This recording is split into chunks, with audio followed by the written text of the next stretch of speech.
지난달 울산에서 있었던 일이죠. 8살 여자아이가 소풍을 가고 싶다고 말하다가 계모에게 맞아 숨진 일이 있었는데요. 네, 이 계모가 3년 전에 재혼한 이후 아이를 상습적으로 학대해온 것으로 드러났습니다. 네, 취재기자 연결해서 자세한 내용 알아보도록 하겠습니다. 손재호 기자. 네, 손재호입니다. 네, 이번 사건이 단순히 우발적으로 발생한 사건이 아니었다는 거죠. 네, 그렇습니다. 경찰 수사 결과 계모 40살 박모 씨가 지속적으로 아이를 학대해온 것으로 드러났습니다. 박 씨는 경찰 조사에서 지난 2009년에 재혼한 이후 딸 이모 양을 상습적으로 폭행했다고 경찰 조사에서 자백했습니다.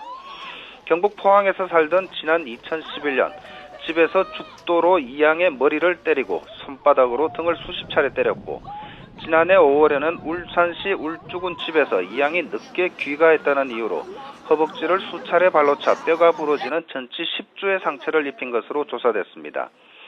또 지난해 10월에는 이 양에게 벌을 준 문제로 남편과 말다툼을 한 뒤 남편이 집을 나가자 이 양을 욕실로 끌고 가 손과 발에 뜨거운 물을 뿌려 화상을 입히기도 했습니다. 이 같은 사실은 이 양의 부검 결과를 통해서도 드러났는데요. 상처가 아물기 전에 다시 구타가 반복되면서 엉덩이 근육이 없어지고 섬유질, 즉 굳은 살로만 채워진 증상이 발견돼 상습적인 학대가 의심된다는 소견이 나왔습니다. 네, 그야말로 끔찍한 일입니다. 그런데 적용된 혐의를 보면요, 애초에 상해치사에서 학대치사로 바뀌었는데요. 어떤 점이 다른 건가요? 네, 당초 경찰은 상해치사죄를 적용했습니다. 사건 당일 폭행으로 인해 숨진 사실만으로 이 같은 혐의를 적용했는데요. 상습적인 학대 사실이 드러남에 따라 학대치사, 상습폭행, 아동학대 등의 혐의를 적용하기로 했습니다.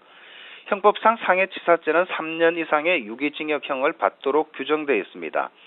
하지만 학대치사죄가 적용되면 살인죄와 비슷한 무기징역 또는 5년 이상의 유기징역으로 형량이 높아지고, 피해자가 자기 또는 배우자의 직계 존속이면 형이 가중됩니다. 사건 발생 이후 해당 아파트 주민과 학부모들은 아이의 지속적인 학대가 의심된다며 최근 경찰에 탄원서를 제출했고, 인터넷 청원이 진행되면서 사흘 동안 6,200여 명이 박 씨를 가중처벌하라며 서명에 동참하기도 했습니다.